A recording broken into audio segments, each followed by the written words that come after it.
and then we will be good. I like how I keep getting like notifications on Twitch about like auto mods and crap. It's fantastic. I don't care. That's new. Go away. All right, and we are live on Twitch. Hello, everyone, and welcome back to Overwatch League Network, the podcast with Deadeye on all the latest Overwatch League news, information, and esports analysis. I am your host, Humbly Drunk, and tonight on episode number 70, we'll be discussing the latest in Overwatch League news. We will deep dive into two of last week's marquee matches. First up with the Atlanta Reign versus Paris Eternal match, and then move on to the Shanghai Dragons versus Dallas Fuel. Also debate what is fact or fiction in this past week of Overwatch League, and preview some of our key matches for Stage 1 Week 4. But before we can do that and introduce you to my co-host, I just want to take a moment to thank everyone who is hanging out with us tonight for our live show on Twitch, and of course thank all of our repeat listeners out there. So tonight, we are without my soulmate Slambo. He is busy doing some presentation prep for work tomorrow morning, so best of luck to Slambo on that regard. But joining me tonight is my other co-host, Spider. And Spider, we got a lot of questions kind of answered here in the past week. We got the stage playoffs are really starting to evolve and really take shape at this point. But how has this past week been treating you? Really good. I mean, we got a new hero announcement. We got a lot of really good quality Overwatch League play. It's just been a fun week in Overwatch. I got to play a lot of Baptiste over, the week. I played him on stream on Friday. I got, a good look at him. So we'll definitely have some videos coming out on him, but focusing more on like the Overwatch League side of things. It was a fun week. Like, I had, kind of said that Atlanta Paris was my highlight game of the week last week, and it turned out to be one of the best games of the week outside of actually the Dallas versus Shanghai match, which was good for different reasons, but it was still entertaining, which I will talk about later. But it's been a great week all around. How about you, man? How was your week watching Overwatch and then talking about Overwatch for 4 days a week?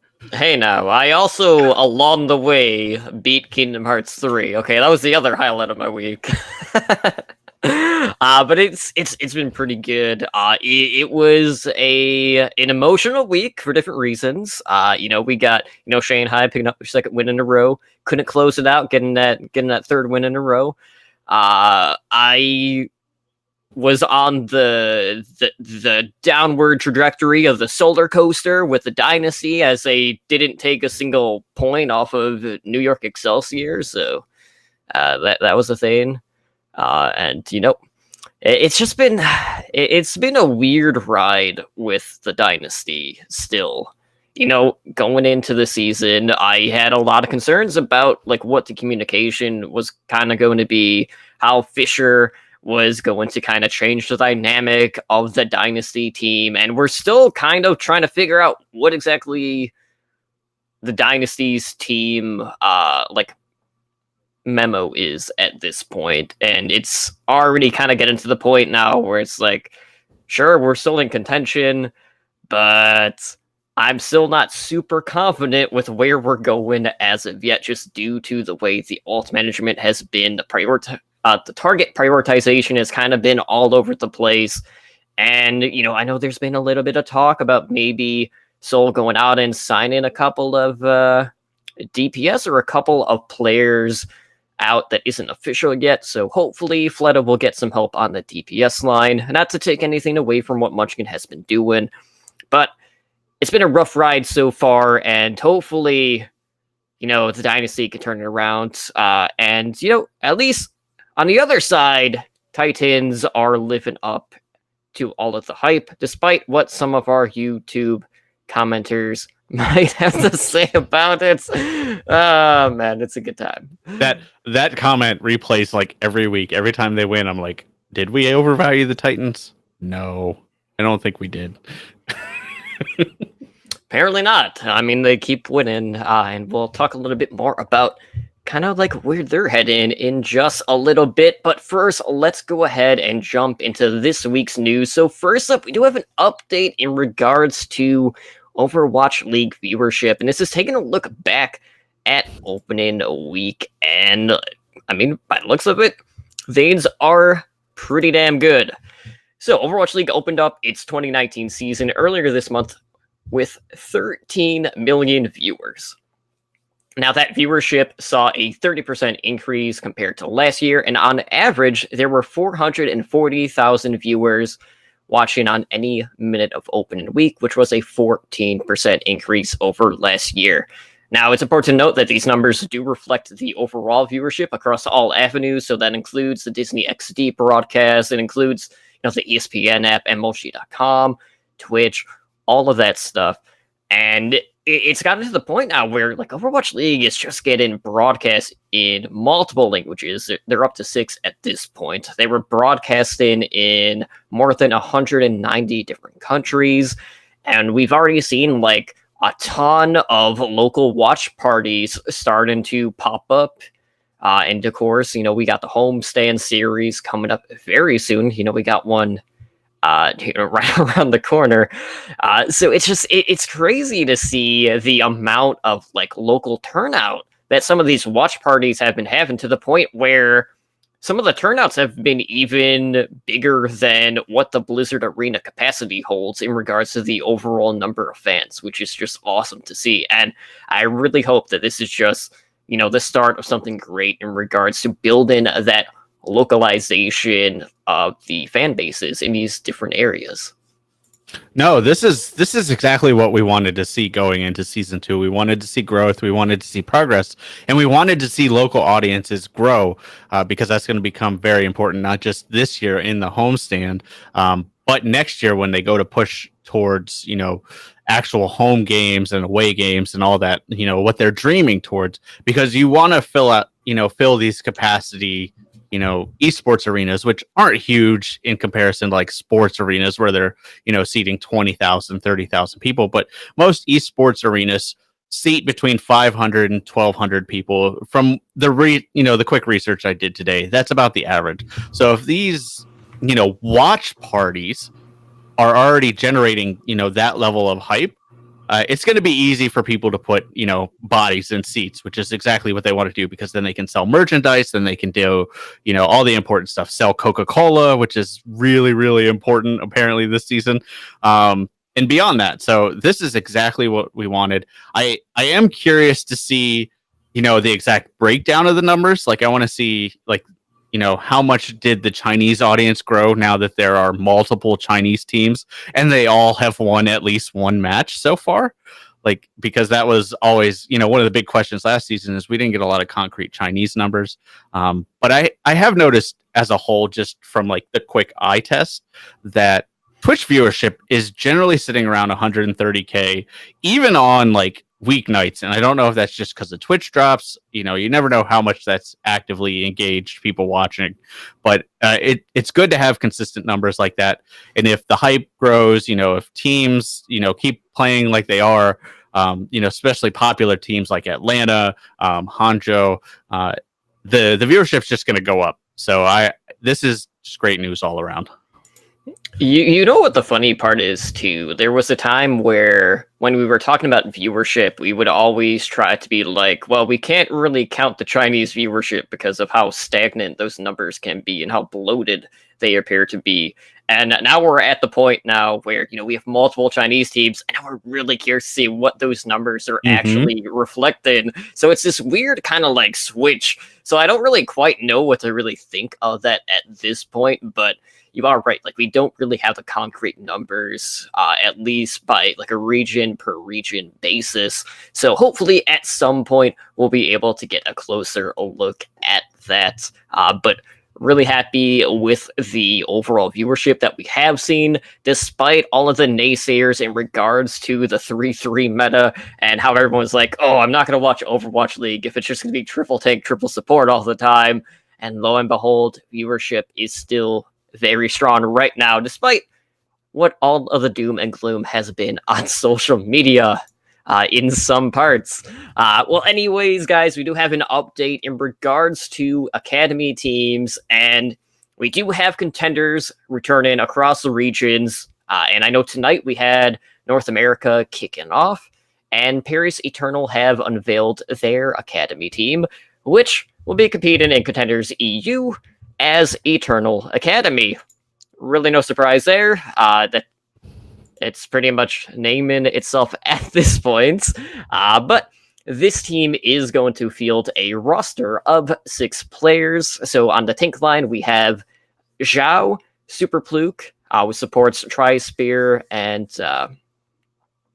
I honestly don't know how to pronounce this guy's name. I don't know if it's a scoffed or a soft. One of the two. I don't know. We got the DPS line of Kenzie and Zeal, and then we have the head coach making a transition from Team Giganti is former Florida Mayhem player Swoosh.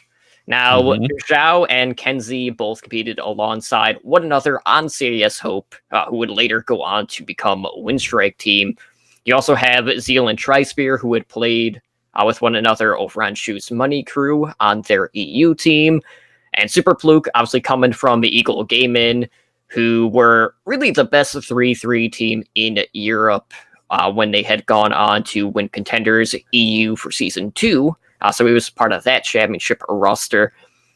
And we were always kind of wondering, like, where's Swoosh going to go after, taking that championship as the head coach of Giganti, which we didn't really found out until, like, after they got the win. So, it's a pretty good thing to kind of have on that resume to get a higher profile type gig to move into an academy team. And I was just happy to see at least part of CIS Hope getting picked up, because that has been a team who have really kind of been at the forefront with those tank-heavy compositions. But then again, this is EU, and, really that's kind of the staple of that region. It's not a surprise that they would lean that way. I am excited to see that they kind of double down on what I had hoped they would and just pull various players around the region, from the EU region, and just becoming like EU's team all around, not just in the Overwatch League, but in Contenders as well. And you had already mentioned the player I'm most excited to see, which is Super Pluke.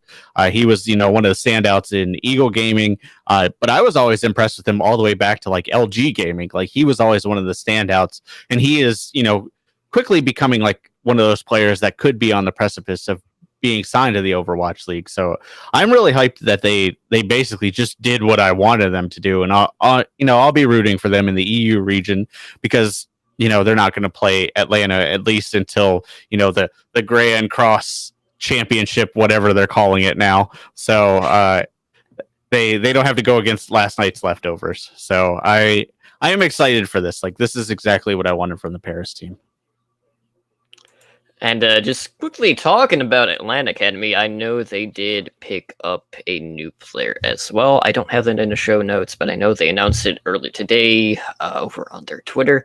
But moving on, we do have a couple of articles, or really, like, these are both technically like stat-based. I know there was an article on the Overwatch League website that was taking a closer look at team fights and basically how often teams have been initiating the fight, as well as how often they were actually coming out on top of said fights. And I have to say, like, we got some pretty interesting information just based on what we had. It was a nice graph laid out. We got to see how terrible Washington Justice is compared to the rest of the league in regards to team fights, which, I mean, honestly, if you're just losing fights so quickly, I was thinking, well, maybe that means that there'll be a little bit more in regards to initiating the fights, but then again, that was actually not the case, because not only did they initiate less fights overall, but they also had the lowest number of win percentage in team fights as well.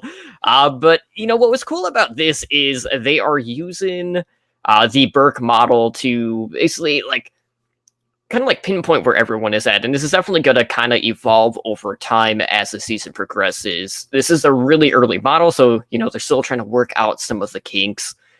But there were really some key takeaways you could kind of look at this. Like, I know for me, I definitely looked at the Dallas Fuel, where they were ranked on this graph. And this is a team that engages in the most team fights out of all of the teams in the league. But That aggression, however, doesn't necessarily lead to like a staggering number of team fight wins, as they're like floated around like 46% in regards to the win rate of the team fights, compared to like say Washington, who had like the lowest one, sitting at 32% team fight win rate. So it's crazy to see how we have these teams that have maybe more of a middling type aggression or a more passive approach that are winning more fights than teams that just look to take the fight to you at any given chance. But taking a look at this article, were there anything that really like stood out to you in regards to the statistics that we did get? Not really, not anything beyond what you've already pointed out. Like Dallas Fuel is highly aggressive, but it doesn't really help them out in the long run. Washington Justice is just, it's like they show up for the match and they forget what they need to do for half of the match. So it was interesting to see that really like pace and win rate don't really correlate, because like you look at a team like New York Excelsior is like middle of the pack for pace, but they are like up there in win rate. So at the end of the day, it really just means that the better teams know how to engage on a regular basis, but they don't, push themselves. And the one thing when you go look at this article, you have to remember that it doesn't include this current week, like the week we just watched. So, and if you look at this current week, especially the game I'm going to talk about later, which is Dallas versus Shanghai, you'll see that Dallas's aggressive style hurts them a lot more than it helps them. The only time it helps them is in like those key clutch moments where they actually pull off the win, which is 46% of the time, according to this. So in the long run, Dallas is poised to be a 50% team, a 500 team, because of what they're looking at. I do like how they broke it all down. They told you what the model was. They like they went into the Burke method. Like they told you how they got this data, why they got this data, why they're generating this data. And it's really important for people that especially like me, who are interested in statistics, to know how they're getting this data, because especially in this meta, and they say this in the article, it's like, well, how do you know when a team fight is? Like, where does it start, where does it end, and stuff like that. So even if the data at this point is irrelevant, it is worth the read just to kind of know how Overwatch is gauging its statistics. And I hope we get to see more and more of this. And I actually hope to see, like, down the line, maybe we start getting like maybe not live, but up to date like pages where we can go pull up that same graph that they had in this and see where teams are ranking week to week, and we can say like, oh man, yeah, like New York's team fight win percentage has been so high because they had such an easy schedule, but now that they're playing decent people, which they will over the coming weeks, it's actually slid down. So it would be cool to see how that correlates. But overall, I'm just happy that they're doing more with stats this season. All I care about is just seeing New York and Vancouver with the highest win rate percentage in these team fights across the board. But the other thing that I really wanted to note was the fact that despite kind of the early struggles that the London Spitfire went through, when they were trying to figure out whether or not it was worth having Birdring on the starting lineup anymore, was the fact that they do have the third highest team fight win rate at about 55%.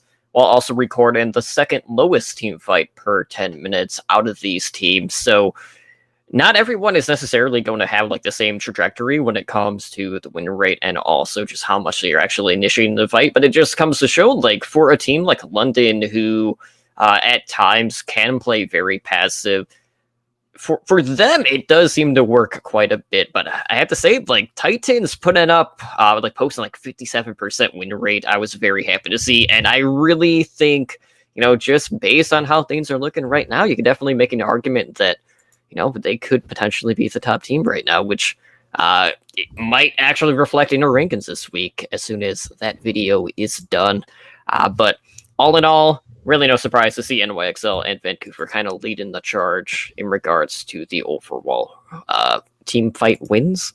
But this is not the only like stats that we got this past week, because our good friends over at omnicmeta.com, that is our good friend Switch, has actually added Overwatch League statistics to the Omnic Meta website.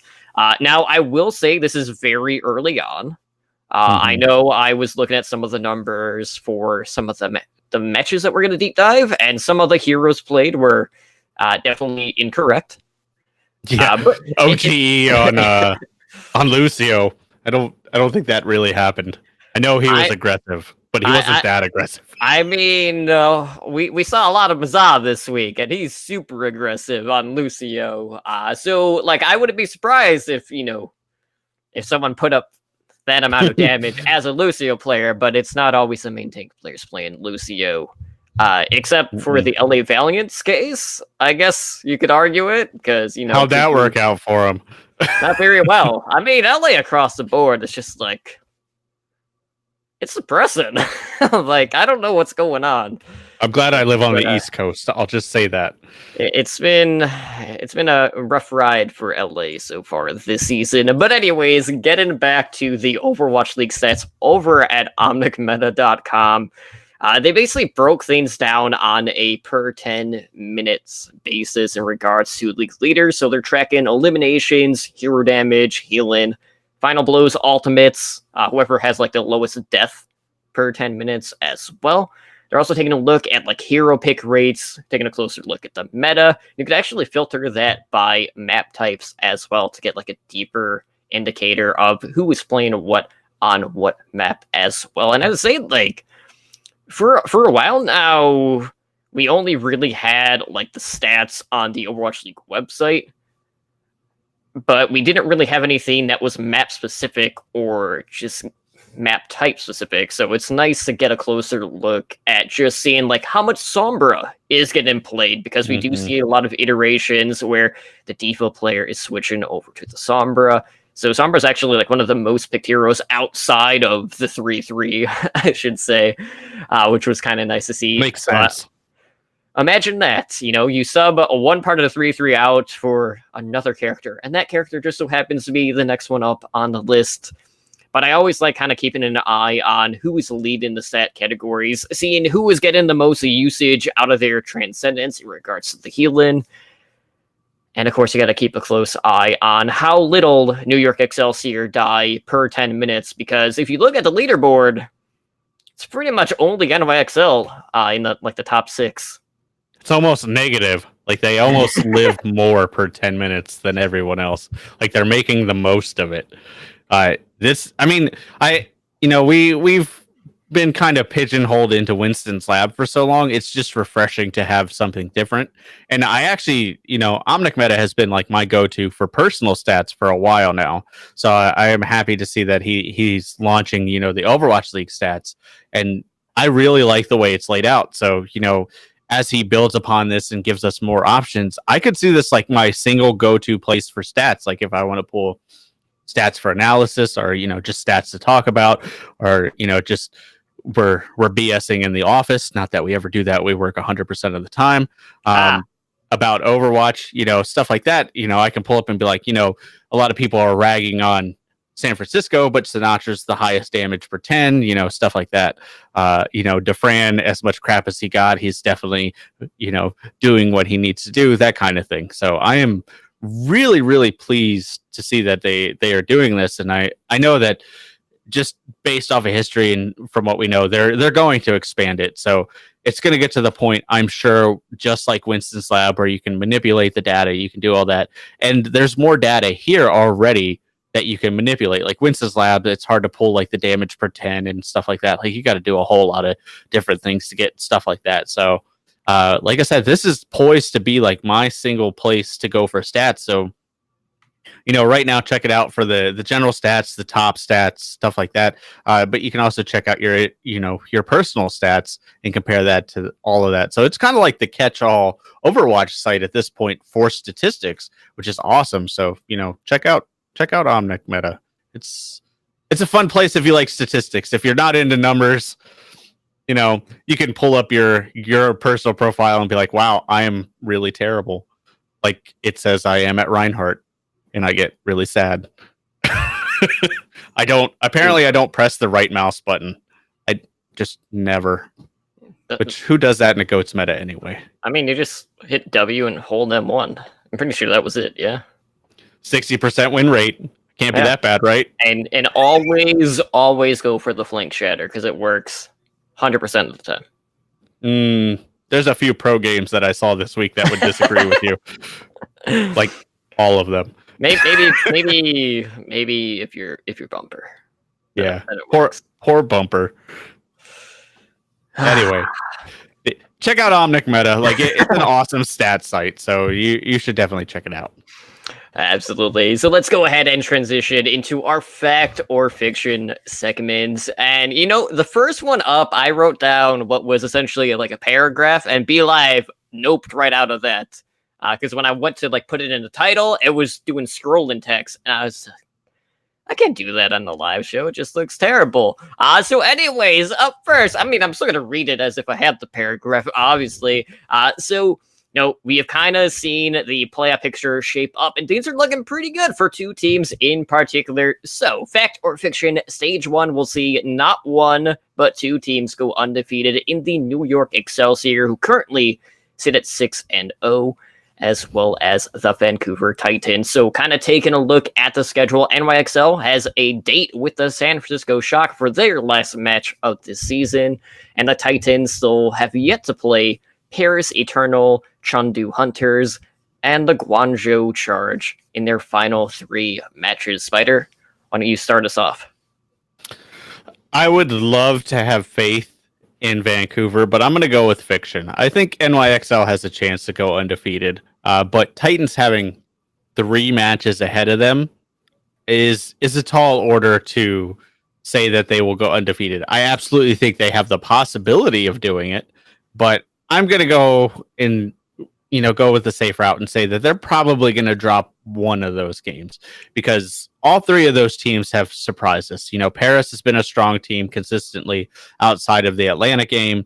The Charge have just, surprised us all around, which is reflected in our power rankings, at least the initial power rankings. And the Hunters, you never know. Like the Hunters, they're like feasted famine. It's like they play the Hammond and they either do really well or they feed the whole game. So I think it's going to be hard to gauge that. So I'm going to go with the safe route and say fiction. I'm going to say Vancouver's probably going to lose one of those. Had New York had a tougher schedule, I think they could have absolutely lost one along the way because New York looks really, really good, but they don't look unbeatable. Like they've had their tough moments. Like they struggled against, I wouldn't say they struggled, but they had to fight against Boston, the first week. They've definitely had like their vulnerable moments, I guess is the best way to put it. So I'm just going to hedge my bets and say fiction. What about you? Fiction, huh? Interesting. This is I feel like this is a plausible situation here, even with the Titans having 3 matches at this point. Chengdu Hunters are a very interesting case. There are times where they just prefer to run the wrecking ball pretty much the entirety of the series, and it works really good against some of the, low table teams of the league. And then against the upper half, it just does not seem to work that well. That being said, we haven't really seen them come out of a series where they primarily just run the 3-3 composition. So either way, I would not favor the Hunters against the Titans. The Charge have a better chance, but if you're looking at any team to kind of topple the Titans, at least to prevent them from getting that perfect stage, I feel like Paris Eternal is going to be the best bet.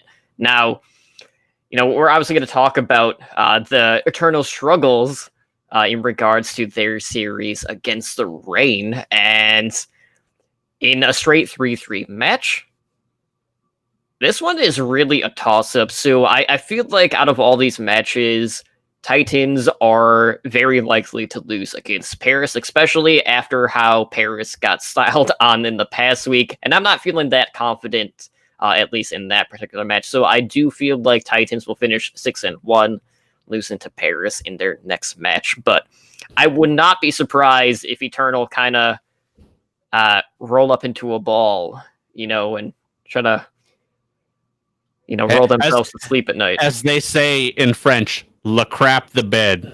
Yeah. Pretty sure that's French. I don't know.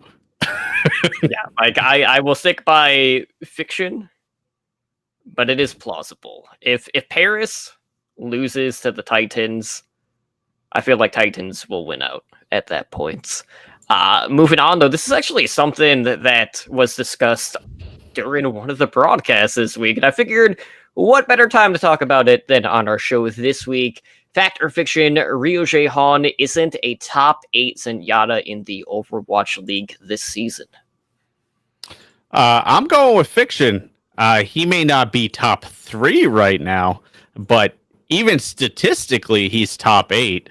But more importantly, he kind of passes the eye test as well. He plays well, he positions well, and he's still one of the strongest leaders of the team. So, you take all the statistic side of it and then the, intangible side of it, and he kind of passes it. Like, he may be firm at that number 8 spot, but he is at least top 8 in the league. I think, Seoul's problems do not rest with their support lineup. Their support lineup has seemed solid. They have less questionable alt usage than we've seen out of a lot of the other teams. I would say, at least 12 of the other teams, which would make him top 8 just right off the bat from that statistic alone. So I think he is a top 8. He may be floating around the 7 or 8 mark right now because you've got the big names like Jonak and Shaz, and Sleepy is up there definitely as well. So when he's playing, of course, Boombox, there's a lot of other Zenyatas that you could put above him, but he is at least top 8. Had this question been, is he a top 5, I probably would have said no, but he is at least top 8.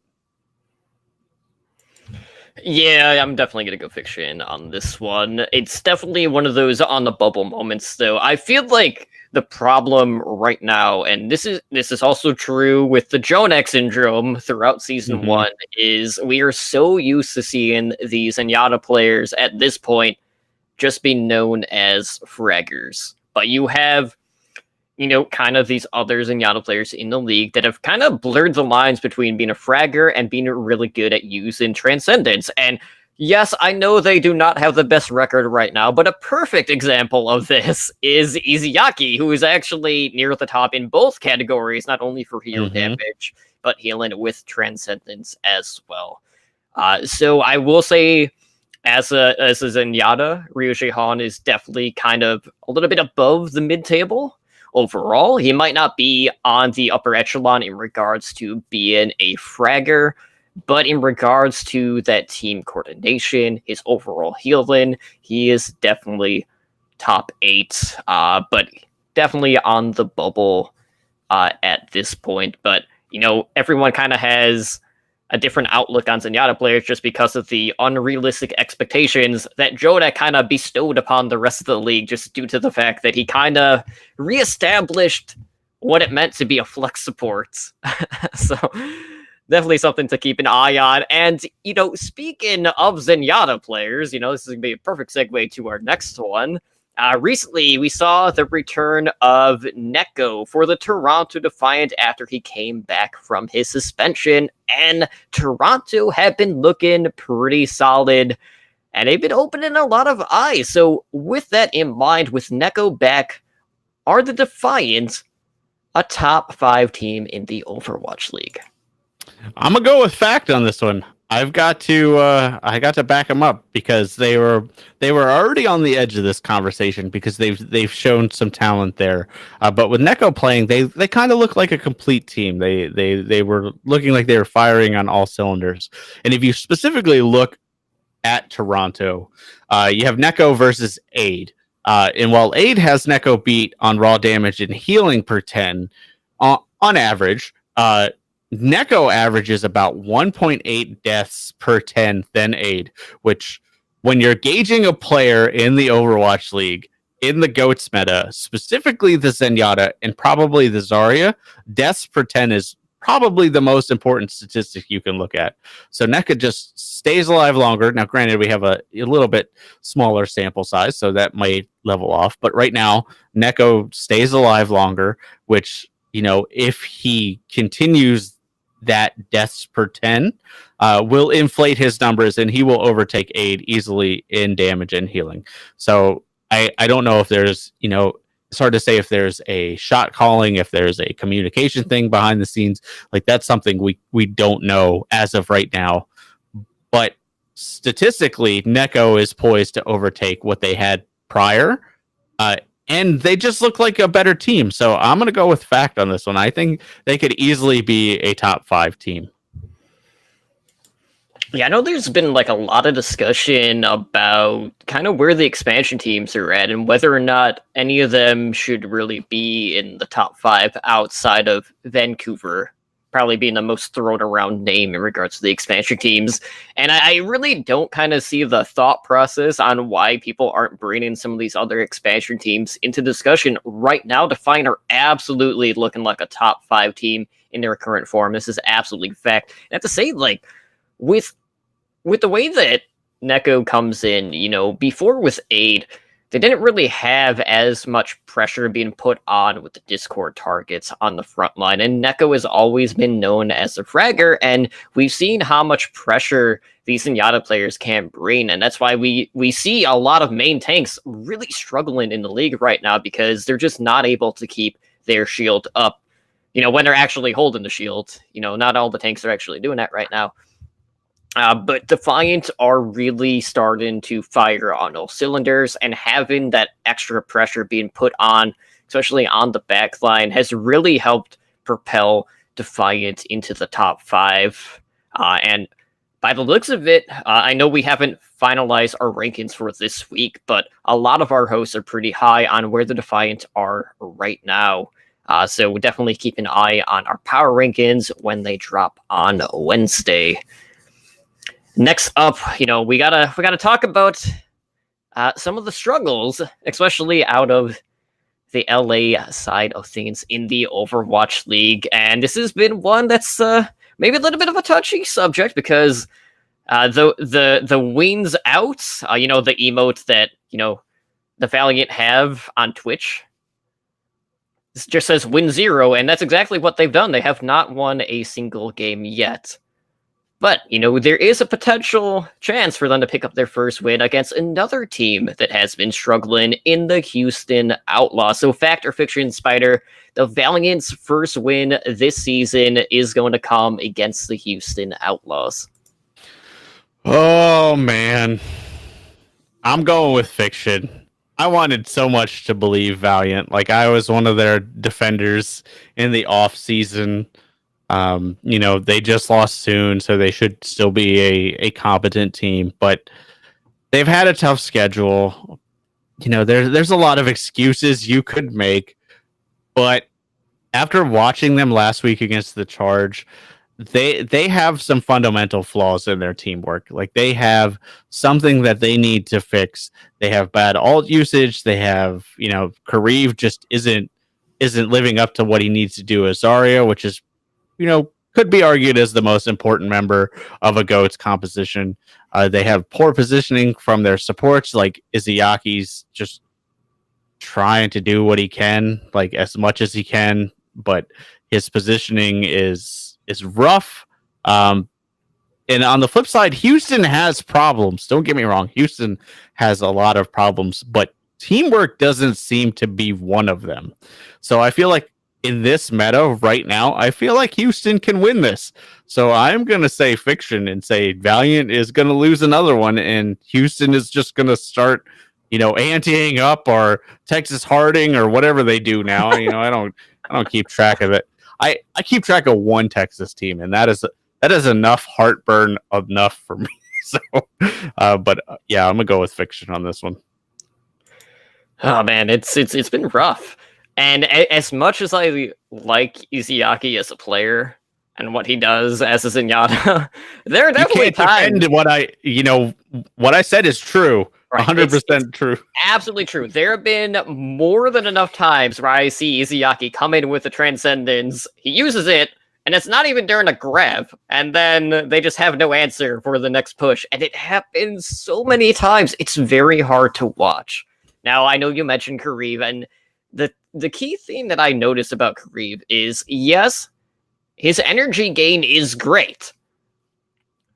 But, his Graviton Surge usage has not been the best. He's not really finalizing the kills, which is definitely something that needs to happen when you are at that high energy. And if you're not getting the kills, you're just giving your opposition more time to sustain. You're helping them build their ult charge. And while the Outlaws have had their fair share of issues so far this stage, they have definitely seen an uptick here in the past week. They've kind of bunkered down. They've been playing a more spree on the Zarya. We've seen Dante kind of moving around here and there. Jake has looked better on the Brigitte role, which is good to see. And I'd say, when I look at the Muma versus Fate comparison right now, I have a lot more confidence in Muma, just knowing that Fate just has kind of seemed to be playing on his own at times, or the bubble management from Karif has not been on point, the part where that's just putting even more pressure on Fate when Fate himself is struggling. So with that in mind, I am not feeling a Valiant right now. That Win Zero meme is going to continue, and the Outlaws are going to pick up a win here. Sorry, Valiant, it's not looking good. Maybe someone needs to take Noah to in and out at this point. I don't know. It's got to happen. Ouch. It's been rough. And, they're not the only LA team that's been going through a little bit of struggles lately, because you also have the LA Gladiators, who, despite Decay turning 18 and, Surefour kind of riding the bench just a little bit for Decay to come in, have a pretty good debut on Zarya, only to kind of fall flat on his second show-in.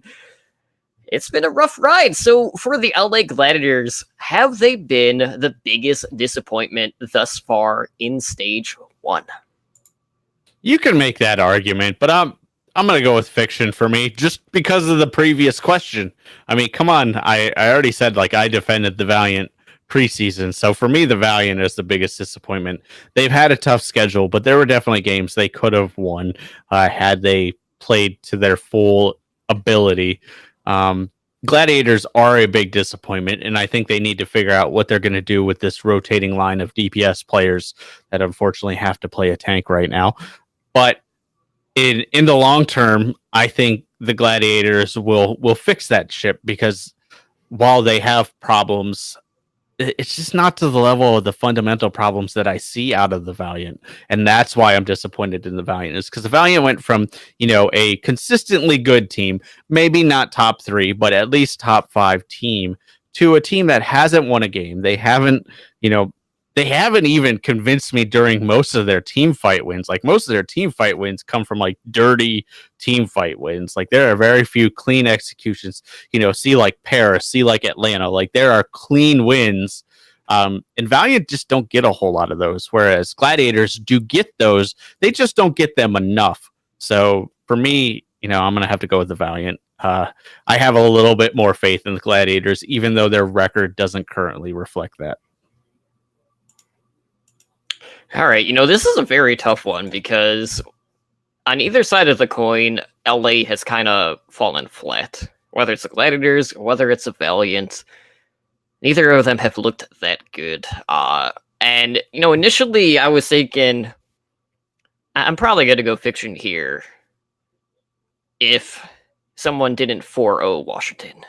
But that did happen, so, that was a plus, at least on my side, because we did see the Shock get the 4-0 in that case. Because outside of that, I was just Justice are winning maps in every series. What is going on? Which is not something that we really expected against some of the competition that they have been facing. Mm-mm. But for me, yes, the Valiant have kept a lot of the core pieces, despite losing soon. They had a lot of, a couple of, coaching changes too. But with the amount of hype that was behind Kondu Panthera, whether it was them getting poached to Shanghai Dragons, or maybe the two more well-rounded players going to the LA Gladiators, and a hype that was put behind Decay, for me, the Gladiators are the disappointment so far, just because I had such higher expectations for them as a team going into the season, where the Valiant were kind of always kind of seen as mid-table to an extent, where maybe we were overlooking them or maybe we were downplaying the potential that they did have, considering that, they had a pretty good run in Season 1, but Gladiators came in with all this hype behind him, where a lot of the community, ourselves included, had him as like a top 6, top 7 team, and they've only walked away with 1 win at this point. So just due to the expectations that we did put on them, the Gladiators have been the biggest disappointment. But one way or another, the fact that LA as a whole only has 1 win right now, this deep into stage number 1, is not a scenario that anyone pictured. And it's shocking. Like, none of us would have imagined that we'd be coming into week number 4 where LA as an entire city have less wins than the Shanghai Dragons. Like, what is going on? It's crazy. I mean, we've joked about it multiple times this stage, this season so far, that like, who knows what is going to happen at this point. Like, teams that we thought were good aren't good. Teams that we knew were good are still pretty good. It doesn't matter. Like, week to week, things change so much. I mean, even the past week, like, one day I went 4-0 in pick'ems, and then the next day I went 1-3 in pick'ems. Like, it's crazy to think that there's that level of disparity when some of the teams played both of those days. So you feel like you have a good grasp on a team, and then suddenly, the Charge come out of nowhere and win a game that you don't expect them to, or the Hunters win a game that you don't expect them to, or Boston lose a tank for a week and you don't expect them to. Who knows what's going to happen at this point. I am excited to see that there is this level of differential, I guess is a good way to put it, in the league at this point. But it is sad to see that it comes at the cost of both LA teams. Like, it's a very different conversation that we're having, just 1 year later, because, this conversation was the same last year, but it was for San Francisco. We were like, oh, San Francisco's a big disappointment. They had, they're waiting for their players, but they had a decent roster. They should be doing better than this. And boy, the Gladiators look good, and, stuff like that. And Valiant's looking okay at that point. So it's awesome to see this level of disparity, but it is sad to see the LA teams do as badly as they are when we both, not just we both, but in general, the community pegged them as high-ranking teams.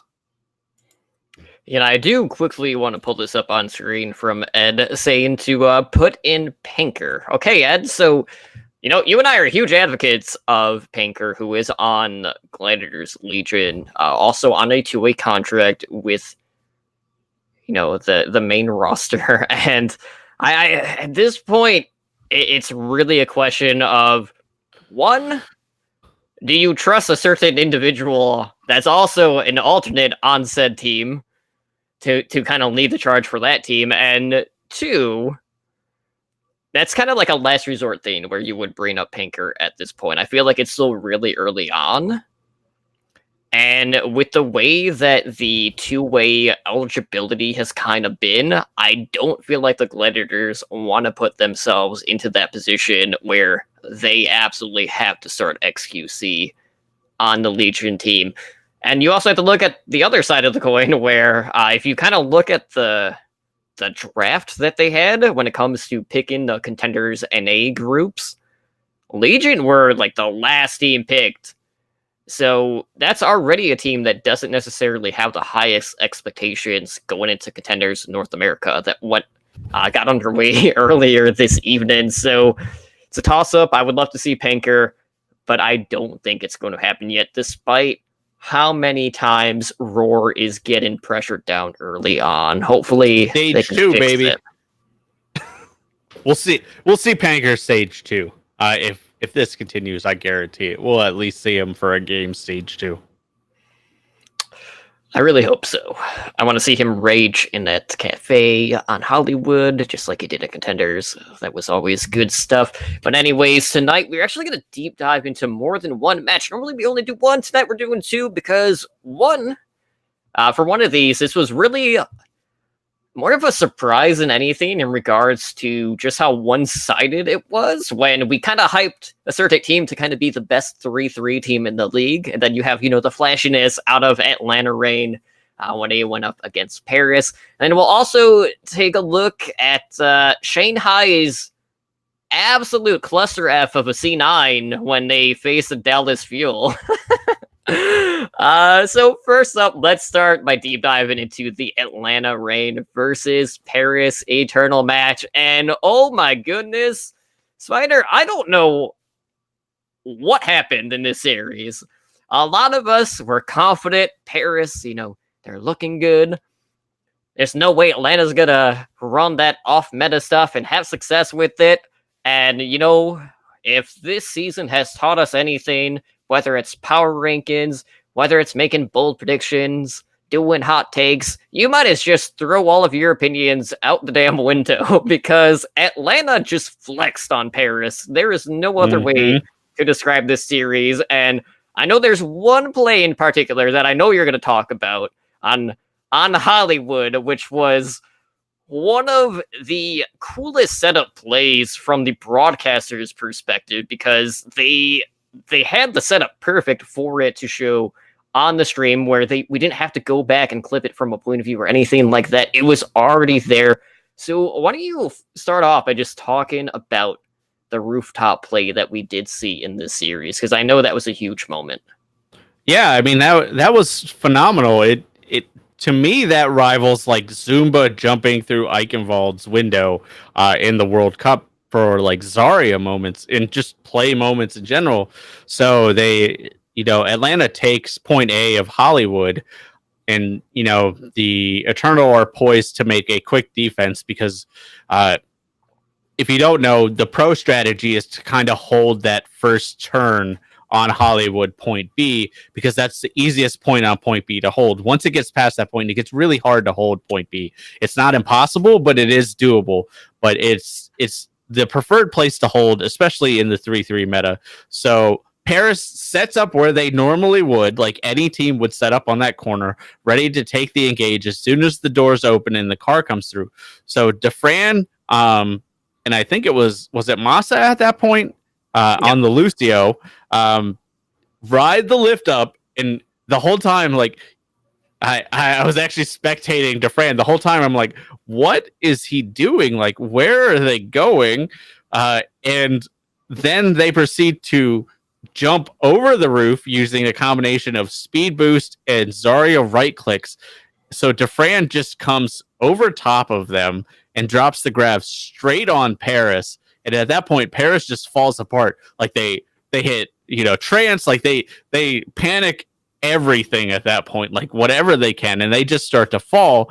And while it doesn't result in, a team wipe or anything like that, it does result in multiple kills, and it does give it does give Atlanta the easy take on that first point.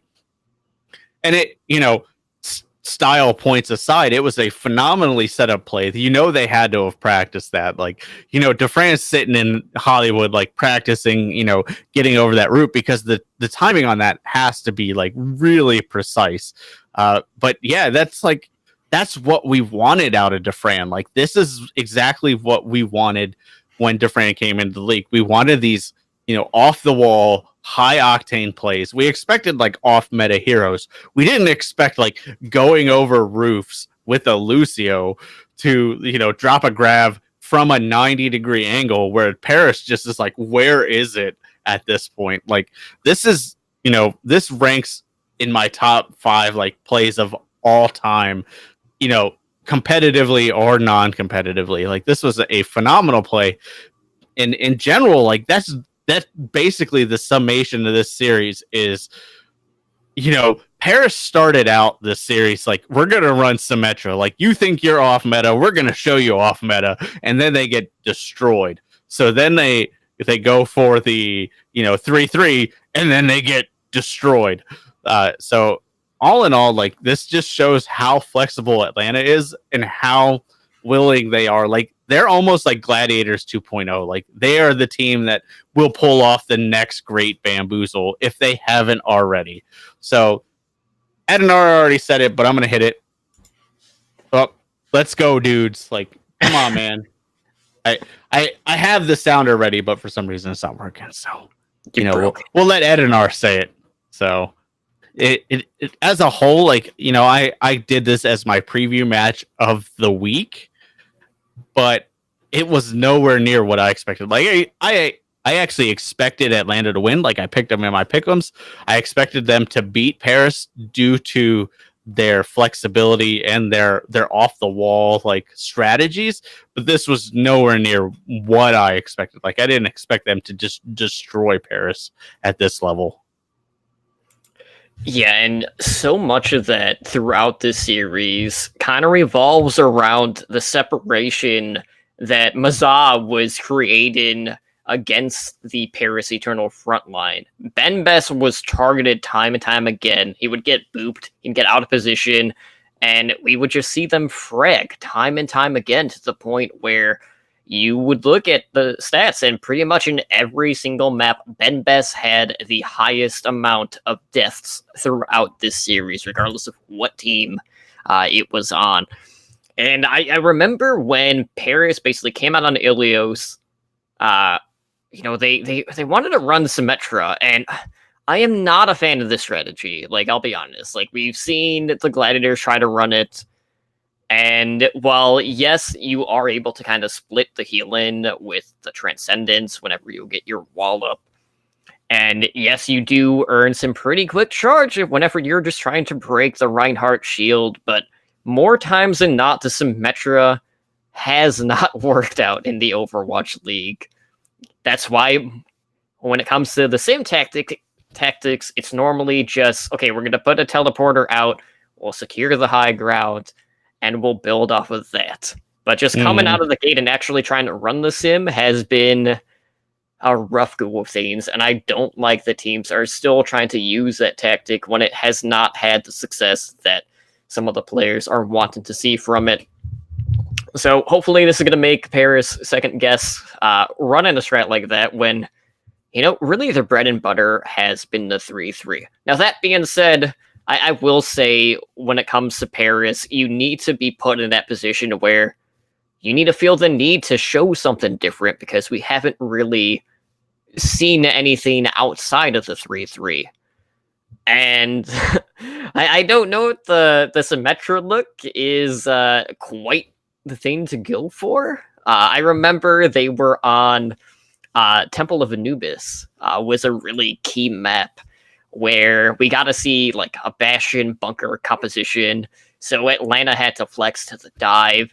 And then when Atlanta was on defense, we kind of went, the old school inaugural season defense where they ran the Orisa, the Widowmaker, the Junkrat, and Airster just gets two with the Conch Mine just right off the bat. And it wasn't until like the last 20 seconds where Paris is like, you know what, guys, we should probably try to run dive into this.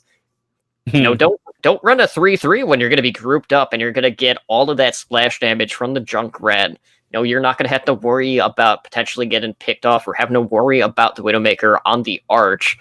And it was just too little too late. It's just like, at this point, Paris has really only shown their prowess on the 3-3 composition, and the fact that Atlanta was running something that is essentially designed to make you move on to something else that isn't necessarily going to be your strong suit, and Paris kind of backpedaled from actually doing that, says a lot about the team.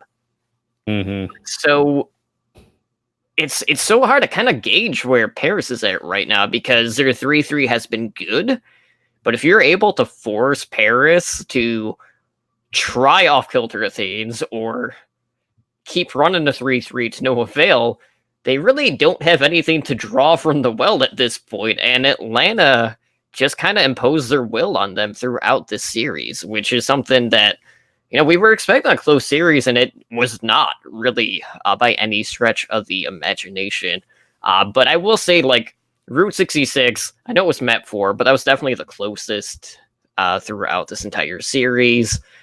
And again, one of the key things was just the survivability of the front line, and Ben Best definitely had a rough go of it throughout this one. I know on Route 66 he died 16 times in that map, just a staggering number. But it just seemed like throughout the entirety of this series, the alt economy was always in Atlanta's favor, where Paris just wasn't able to match, or they wouldn't have the support alts to answer the Graviton Surge. And I have to say, like, the Torbjorn strats have been working time and time again. So I feel like it's only a matter of time before maybe they're not going to get the initial take on Ilios, but as long as it's working, there's no reason not to, have that be your go-to strat so far. So right. If teams haven't broke the code yet, then you don't need to change it at this point. I mean, stick with the Torbjorn. As a whole, this match was actually really nice vindication for me, because at one point on Route 66, Defran switched to the Tracer and just popped off to the point where the other team had to switch to Tracer even to make a chance to come back and contest. And then Defran won that battle as well. So of course, it being the meta that it is, he immediately swapped off a Tracer as soon as they took the point. But I am excited to see that he can do that kind of thing still. Like, he can have those pop-off moments on Tracer. So as the meta shift, as we get away from the GOATS meta, which if the PTR is any indication, we will absolutely be moving away from the GOATS meta, and we will probably be seeing more of the bunker comps. I am excited to see Defran evolve. But yeah, this series as a whole was exciting for me as like someone who roots for Atlanta, but it was nowhere near the expectations that even I hyped it up to be last week. Like, how close of a match, because like I said, Paris kind of crapped the bed on this one. You kind of hit the nail on the head. It's like, it's hard to gauge where Paris is at this point, but I do think they are still like a top 10 team. Like, even their dive and stuff, like their coaching decisions need work. Like their decision making needs work. But when they switch to other comps, they may not be as proficient as 3-3, but they still show competence at it. Like, they're not like just flailing around and like you made them sound really bad on dive, and they weren't horrible. It was just a bad late coaching decision, or player decision that can be fixed by coaching. So I feel like Paris is still a top 10 team. They may not be a top 5 team when it moves away from 3-3. That will have to be seen. But I did reevaluate Atlanta after this, and I definitely put Atlanta a lot higher after this, because their flexibility, no matter what the meta is going to do them favors. All right, well, let's go ahead and talk about our second match that we're going to deep dive into, and that was Dallas Fuel against the Shanghai Dragons. Okay, so I alluded to this earlier, but there is one map in specific that I know kind of outshadowed everything else, just because it was one of the more what the hell you doing moments, and that was on Toronto. And this is literally what I have in my notes. I have 2 lines. One of them is a stat line for RCK, because he posted absolutely ridiculous numbers. He posted like 34 limbs, 4 deaths throughout Dorado. But my other major note was just Shanghai committed one of the worst C9s in Overwatch history, and the Fuel end up taking the map, which absolutely changed the trajectory of that series. And as soon as that happened, I was like, Shanghai, you're not winning 3 in a row. It's just not happening. But no, man, that was the most Shanghai thing I've ever seen. Like, that's like, you have to start there, because Shanghai were what they turned the page. They completed 2 maps in a row. They were poised to go far in overtime, like in that Dorado push, in that overtime push. They had the tools to go at least to point B, if not to halfway point C. Beyond that, like, they had the tools to do that. And then there was a miscommunication, because if you look at the body language, if you go back and look at the replays, there was a miscommunication somewhere along the line.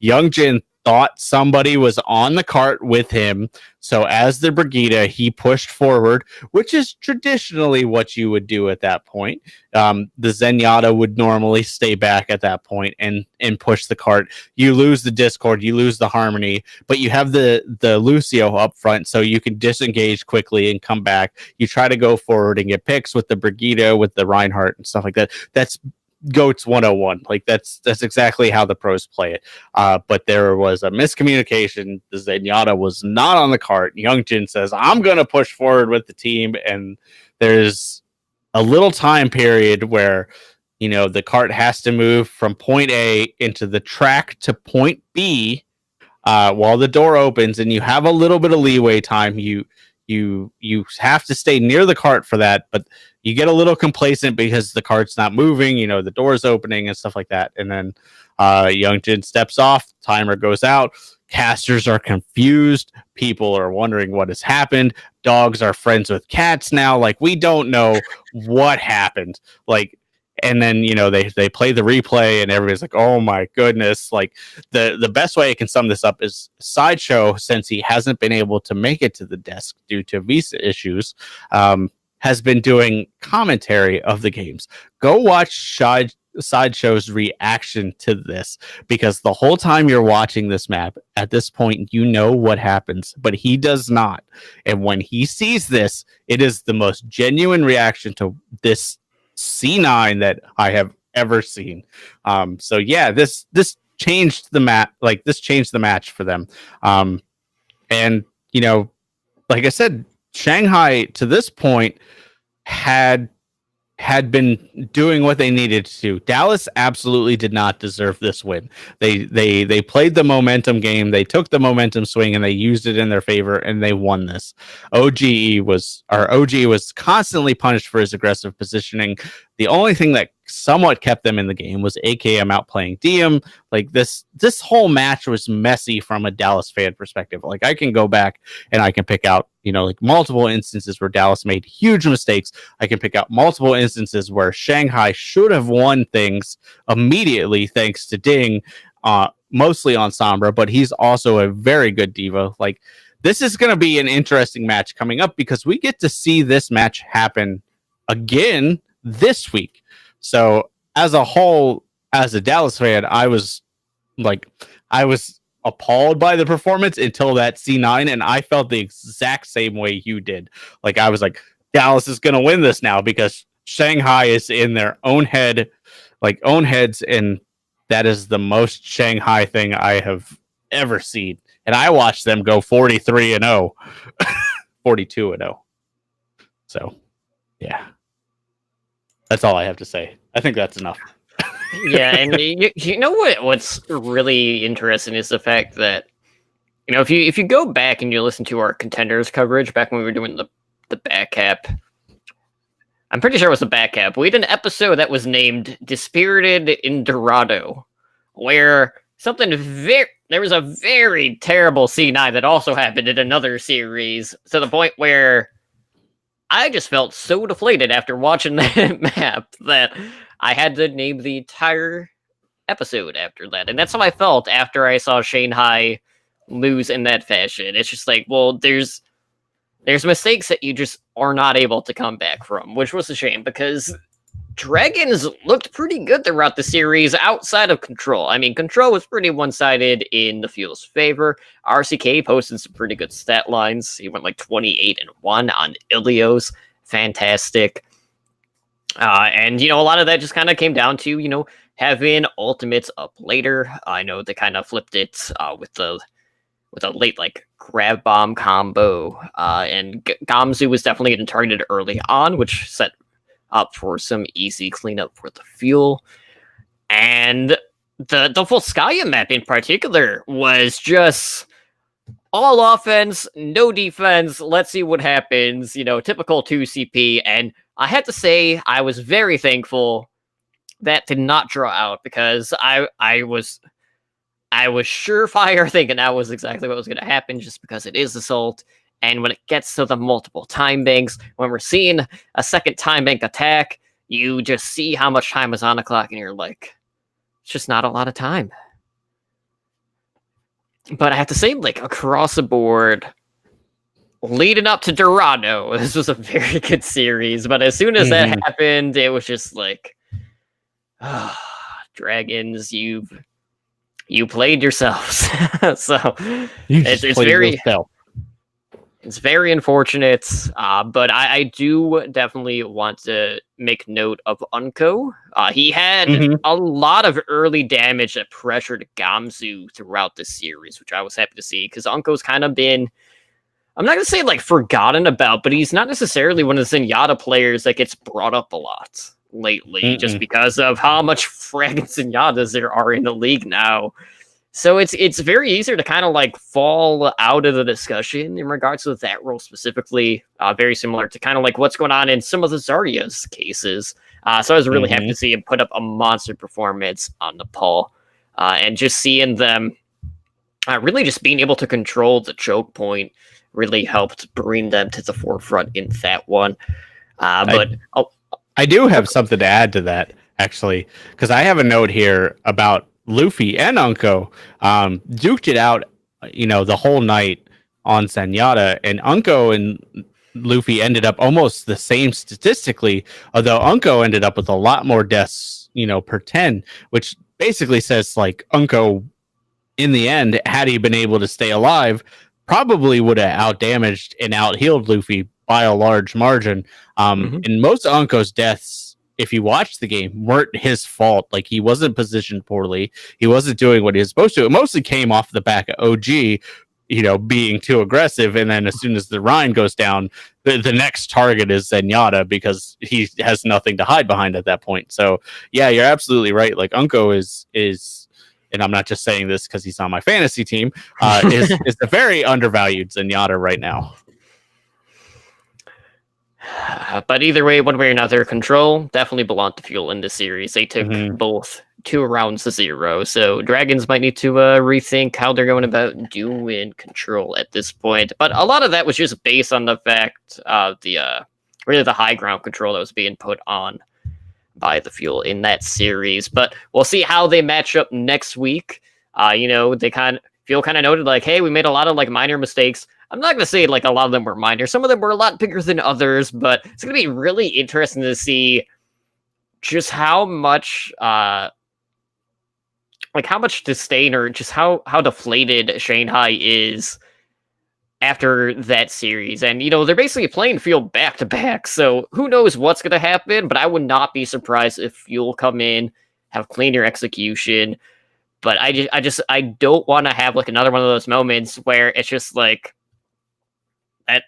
that's a signifying moment for what it is to be Shanghai. They were on a high. They won two, and they were definitely looking like they were gonna win their third match in a row, and then they just outdid themselves. So very very rough go of things. But we'll see how that rematch or the grudge match plays out.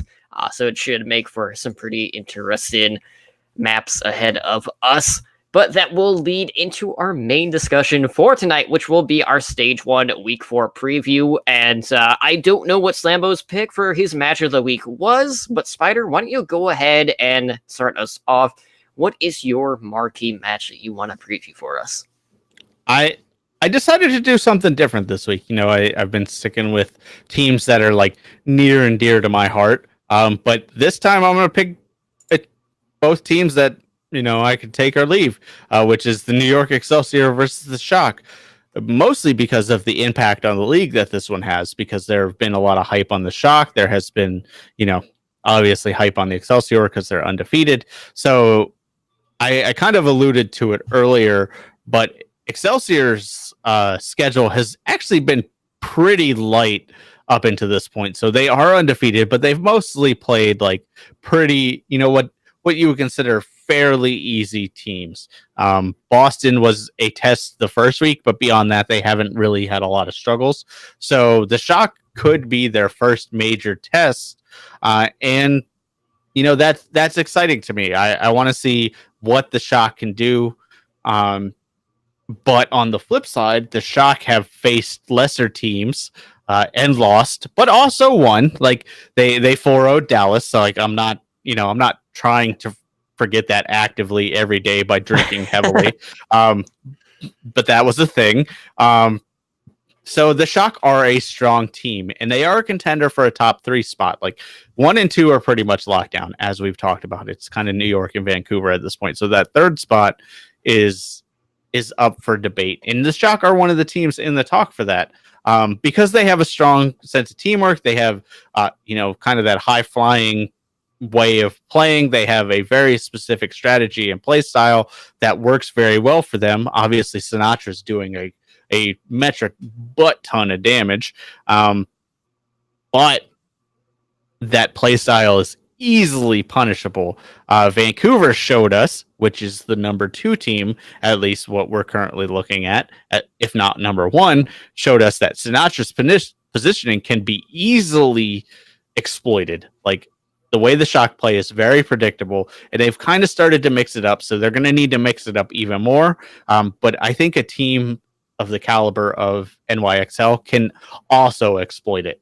So this is going to be a fun match to see who mind games the other team better. Because Sinatra, if you don't know, I'll do a quick rundown. When the way he plays goats is very different than a lot of other teams play the 3-3. Is Sinatra just really takes the high ground on Zarya, whereas most other teams put the Zarya kind of in the middle of the pack so he can land bubbles and stuff. Whereas watch like Route 66 and stuff like that. When the Shock play Route 66, Sinatra is consistently on the high ground. He is away from his team.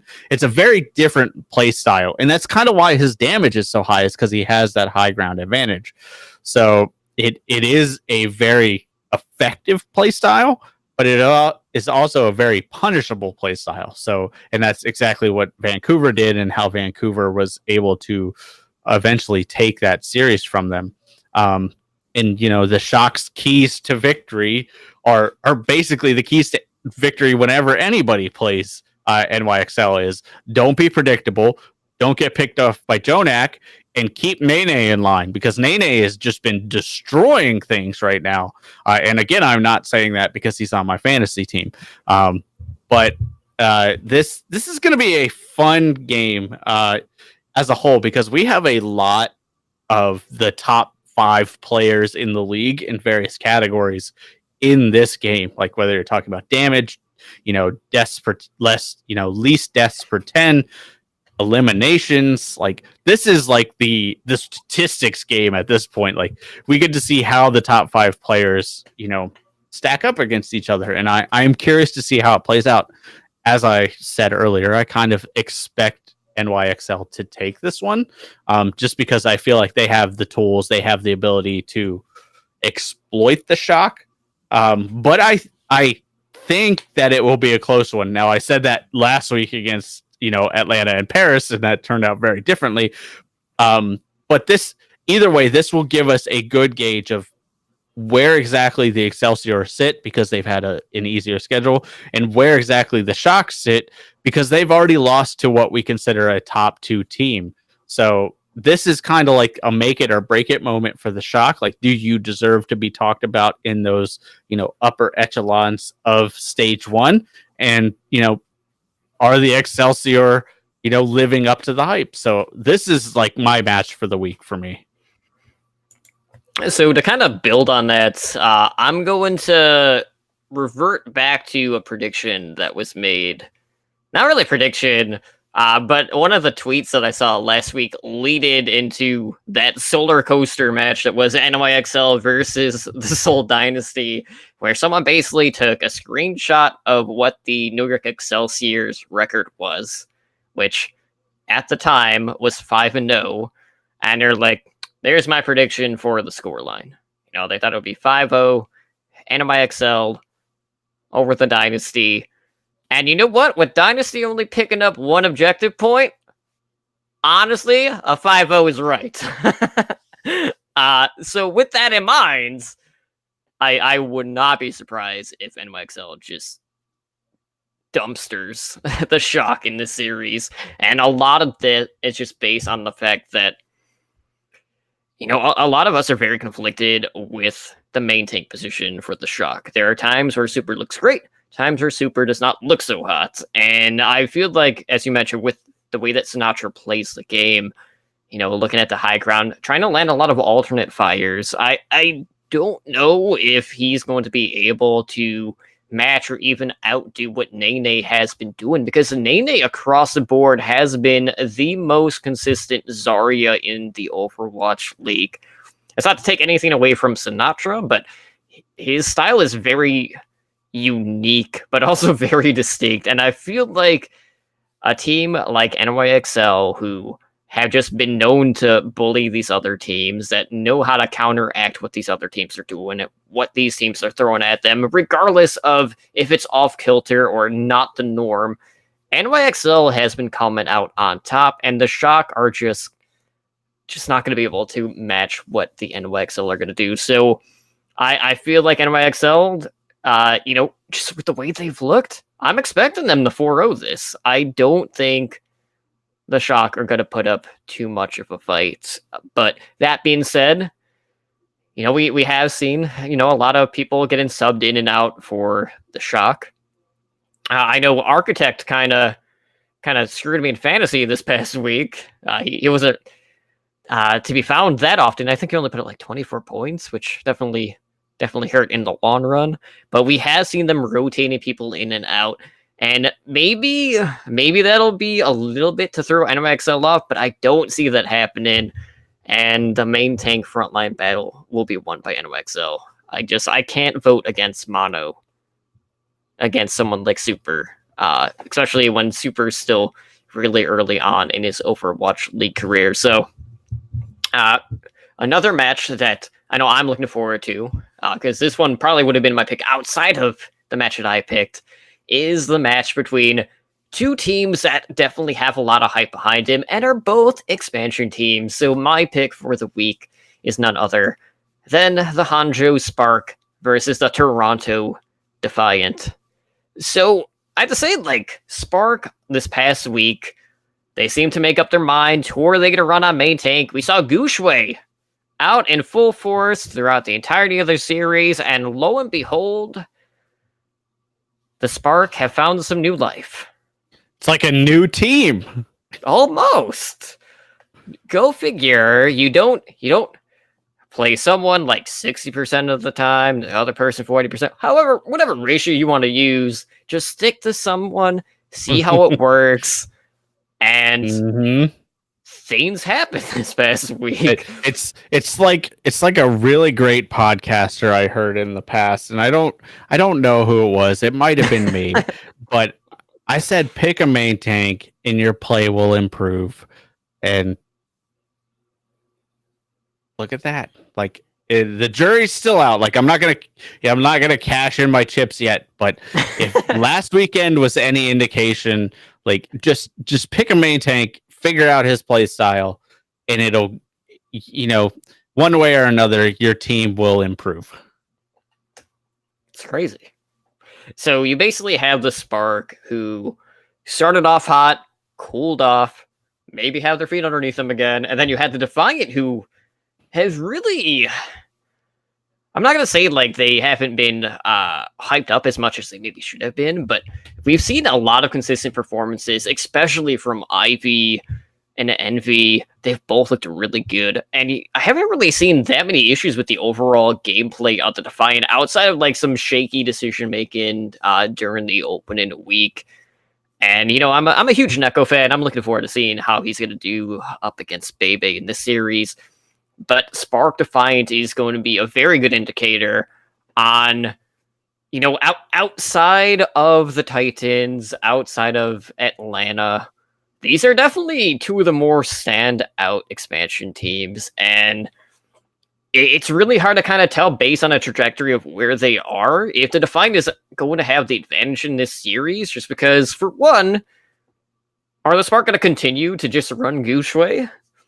Because I know a lot of our issues with Guxue, at least in the past, were the fact that he's only been known to play Winston. We didn't really get to see a lot of him flexing over onto Reinhardt, which we did get to see in week number 3. So I honestly have no idea who's going to come out on top of this, just because we've seen Spark kind of be all over the place with the looks that they're giving us, but they've definitely had a lot of standout moments. They've had a lot of flashiness, and the Defiant have just consistently been a good team across the board. And I have to say, like, the other thing too is Aid, who at the time was filling in for Neko on flex support, even though he's a main support, looked pretty good. And to just see Roki starting, I know has been a pretty hot topic in regards to the competitive Overwatch community. A lot of people aren't too sure about how they feel about that decision making. So I'm anxious to see whether or not the Defiant are going to give us a different look in regards to the support line, or whether or not Roki is going to be their go-to guy in this situation. So it's going to be a close series across the board, but it's one of those things where I have a lot of faith in what Ivy has done on the Zarya, where I'm definitely leaning towards Defiant in this series. But outside of that, sorry, I just my son just sat up, so it like surprised me because he doesn't normally do that. Because I do have 2 kids and I have to kind of keep an eye on them. But he just sat up, but then he lay down. So now I can talk about Overwatch again rather than checking on him. I agree. Like, I kind of sung Defiance praises earlier, and we haven't talked a whole lot about Spark this show outside of that little blurb I gave earlier, and what you just said. But I do feel like the Spark are poised to make their break into the top 5 team. Unfortunately, right now, I think they're still finding their feet. I still think Defiant kind of have the edge in this one, and I do hope the Spark win. But if I were to bet on this, I would probably give the edge to the Defiant because all the reasons we talked about earlier in the show. Plus, kind of you just mentioned how they're still finding their feet with their main tank. They're figuring out how they want to play their strategies. All of that. So I think Defiant at this point is a little bit more stable of a team, regardless of how you feel about, flex support, bane support, who's playing what, where they're playing. I would give it to the Defiant on this one, but I'm still going to root for the Spark just because, they're one of the main teams I support. So I struggled picking a match this week because I didn't want to do Dallas versus Shanghai because I knew we'd be talking about that. I picked New York versus Shock, but this was definitely one of the other ones I was really interested in because this is almost the same storyline as New York versus Shock.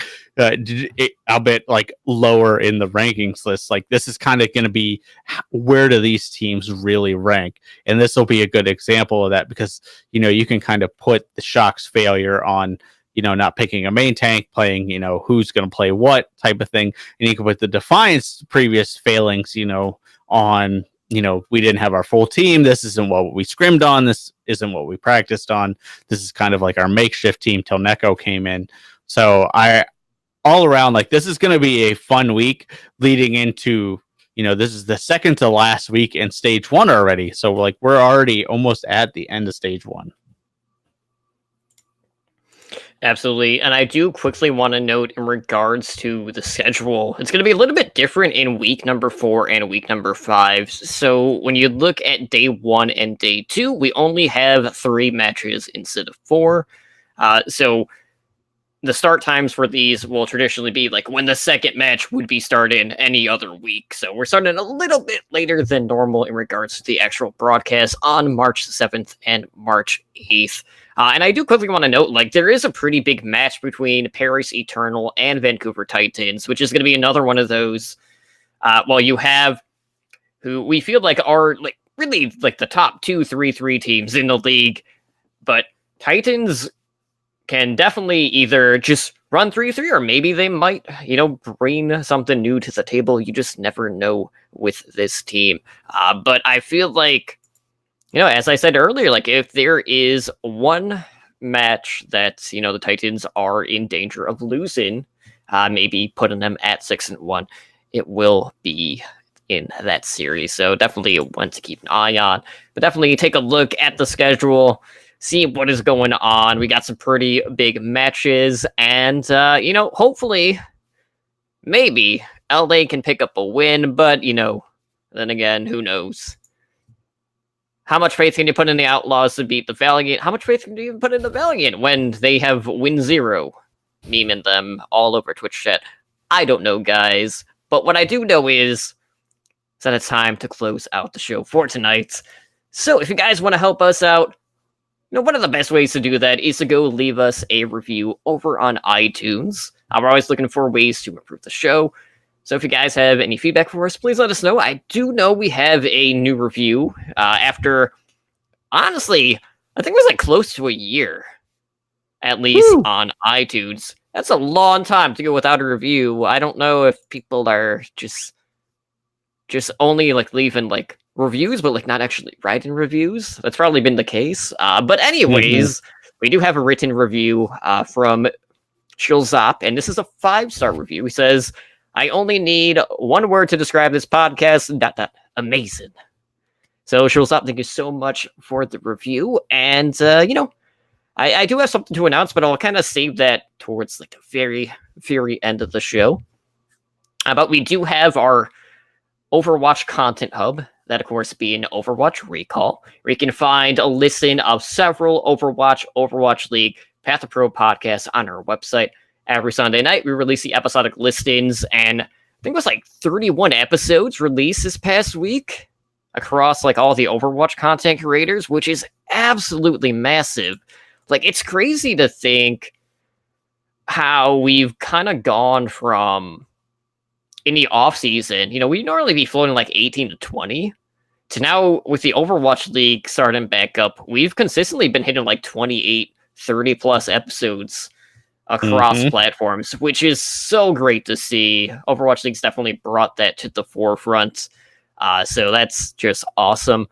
But Spider, I know we got a couple of other themes, so I know you wanted to do a shout out as well as, plug, something that's very important as well in regards to our Patreon. So first I have to give it a shout out to Ice Ham Jello. He, or they, I don't know, donated 100 bits. So thank you very much to that. And then I also have to get the weekly plug-in of our Patreon.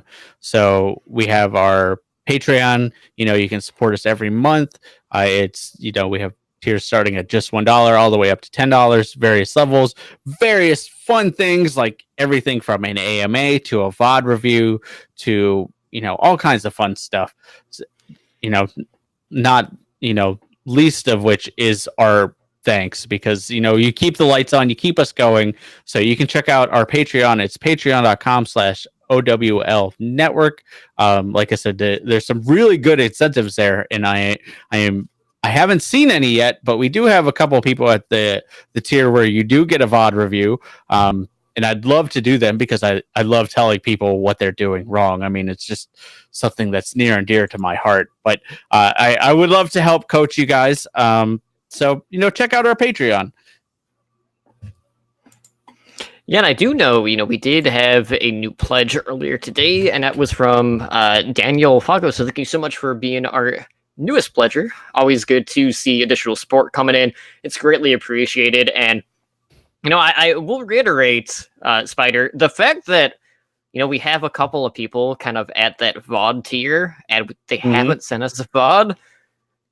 I'm not going to be you snooze, you lose. Definitely, reach out to us. I'll send out another email to those people, and hopefully we'll get something. I will say that, as much as we joke and do stuff, you can even ask Edinar, which he at least was in chat. When I do the VOD reviews, I'm not mean about it. I want you to improve. I want you to do that. So I don't be mean about it. I want you to get better. So I could be mean, and to Edinar I probably should be mean because his Anna is it needs work. But to everyone else, I constructive criticism. See, what Spider is failing to say here is that the reason that he doesn't feel the need to be mean is because I was already doing that to Ed. It's basically what he's saying. You got that covered, man. Yeah. Well, anyways, we do have a little bit of network news in the fact that we're growing. Imagine that. So we just started not too long ago. OWL by the numbers, which is our fantasy Overwatch League podcast, and now we are bringing back Path to Pro coverage to the network for a new podcast, which I am super excited about, and that is Hack the Planet. So this is going to be an Overwatch Contenders podcast, and this will be our 5th podcast on our network. So looking back, we used to do tier 2 coverage on the back cap. That was dating, like, our last episode was like July 2018. That was released on the Overwatch League network feed, along with this podcast, obviously. So look for Hack the Planet on podcatchers soon, and it's hosted by a couple of our friends over at the Overwatch. So we got Ciarnak, Ryu, Drayden. They're going to lead the charge on that. I'm going to be a little bit more hands-off with this one. I don't really have, a free day to be like, you know what? Like, I got all this time to watch 2 different regions that is technically one region in North America on top of everything else that they're planning on doing. But the plan is for Hack the Planet to bring you news coverage across the regions. They'll, do game results, player standouts, deep dives into the NA scene, Europe, Korea, China.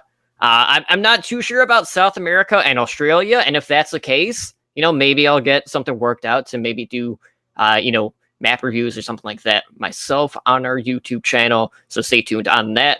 But I'm really looking forward to checking this out. As soon as that first episode is up, I will let you guys know. I do know that they did set up a Twitter, and that is at HTP_podcast. So be sure to go give Hack the Planet a follow and stay tuned for that, episode 0 to drop, which hopefully will be in a couple of days. But you know how the iTunes scene is, getting the verification, get an RSS feed submitted, all that good stuff. So it might be 3-4 days. Who knows? But definitely check it out. Come support some of our other friends. And of course, we'll have a little bit of cross promotion between ourselves and our friends over at the Overwatch, who just recently recorded their 50th episode. So congrats to those guys. But with that being said, Spider, it's about that time to head out. So why don't you let our listeners know how they can get a hold of our podcast network? Sure. If you'd like to shoot us an email, you can do so at contact@owlnshow.com. You can find our website, www.owlnshow.com. Twitter, no surprise, @owlnshow. YouTube is youtube.com/Overwatch League Network, because we had to mix things up so I didn't just say the same thing over and over again. Like I said, I am working on a Baptiste video. It'll probably be similar to the Ash video, like more like in-depth tips, because by now everybody kind of knows this kid, like the basics of him. So I kind of want to give you like the more like street level, like in the dirt level, type of overview of him. So check out our YouTube content. It's not just you yelling like square, like in the Pro Pugs? Square. No, I actually never yelled square so far in all the time I've played with him. I've yelled alt, like I'll drop my alt and then attack visor, but yeah, I feel bad because after watching Pro Pugs last night, I'm like, why didn't I just say square? Like that is so much easier. So now that I may start yelling that. But yes, the Baptiste video is coming. Back on track now that you've distracted me. Discord. Join our Discord. It's discord.me/OWLN show. You can engage in conversation with us. Tell us, all of your crazy theories on why Atlanta is really the worst team in the league. Whatever you want to talk about, we're happy to talk to you about it. Twitch. You can find us on Twitch. It's twitch.tv/OWLN show. We are a Twitch affiliate, so you can show your support by subscribing to the network. You get a cool little badge. You get all the, normal Twitch stuff. And it helps support the network. It's just, another way to help support us. We have multiple shows during the week. Totem had mentioned, we're adding a show that will be on our podcatcher. But if you'd like to watch some of our live shows, we have Overwatch League Network, which airs Mondays at 7 p.m. Pacific time. which is currently what you're listening to or watching. We have Overwatch League by the Numbers, which is our fantasy Overwatch show, which airs Tuesdays at 6 p.m. Pacific, which I've listened to all their advice, and I actually won my first fantasy game this week because I didn't play against Edinar, and he is like... as much as I rag on him about Overwatch, he's really good at fantasy, so I can't take that away from him. But yeah, check that out if you're interested in fantasy. We have our variety Overwatch show, which is Heroes Never Die, which airs Wednesdays at 5 p.m. Pacific time. And you guys have a big milestone coming up too. So why don't you talk about that? What's going on with you guys this week? It's a little bit of a show going on. I mean, I can't say Heroes Never Die's ever a little show since we always run 2 hours. But, this week we are celebrating our 150th episode, which is that's a very large number. I never thought we'd even get that far, but, Edinar first came onto the podcast when we did our soft relaunch at episode 100, and it's crazy to think he's already been here for a third of the lifespan of Heroes Never Die. So I'm still debating whether or not we're gonna have any special plans for the actual episode, but we did have another wave of PTR updates that kind of happened during our show last week that we didn't get to. We covered the 12 or 14 heroes, however many it was at the time, but they did another pass through focusing on, Zarya, Zenyatta, a couple of the 3-3 characters. So we're definitely going to touch on that. Yeah, the Junkrat buff. It's going to be a good show. Definitely check it out. That will be Wednesday at 5 p.m. Pacific time. We hope to see you guys there. And again, thank you so much for the continued support. And, really, Heroes Never Die has just been thriving, regardless of if it's off season, whether it's Overwatch League season. We did see a bump, though, even with the Overwatch League season starting, despite that not being the focal point of the podcast. But we appreciate all of the support nonetheless. Yeah, so I think that pretty much does it. I mean, I can plug the Patreon again. Check that out, patreon.com/Overwatch League Network. Myself, I will be on Around the Payload on the High Noon podcast tomorrow, gaining for that, number 1 spot. So Totem stops lauding that over my head. We need another win. Because the more we're on it, we need a win.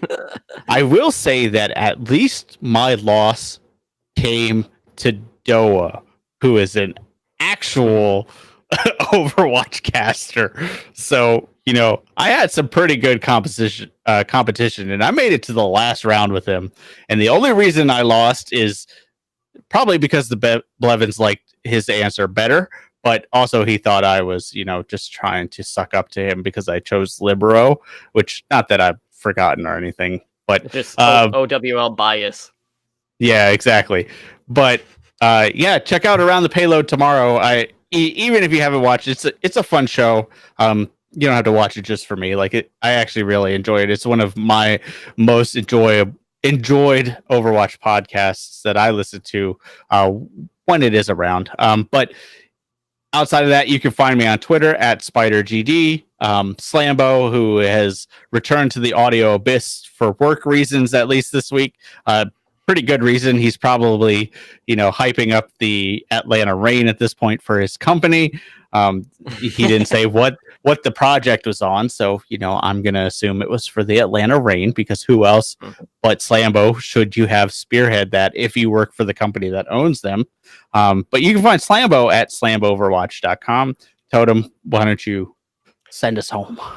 All right. Well, I am on Twitter at TotallyDrunkCTR, and if I'm live on Twitch, guys, already. I'm here 3 nights a week hosting a number of network podcasts, Monday through Wednesday at twitch.tv/OWLN show. And with that being said, I know next week, Dynasty, the solar coaster, gonna get back on track facing Washington. It's gonna happen, and if we lose that, I don't know what I'm gonna do. So hopefully this will be the win to propel us back to where we need to be. Cleaner execution, all that good stuff. But guys, thank you so much again for hanging out with us tonight for another episode of Overwatch League Network. Tonight has been episode number 70. I am your host, Totally Drunk, joined as per usual by my co-host Spider, and every once in a while, depending on, the status of the Abyss, my soulmate Slambo, and we will see you guys back next week. Have a good night.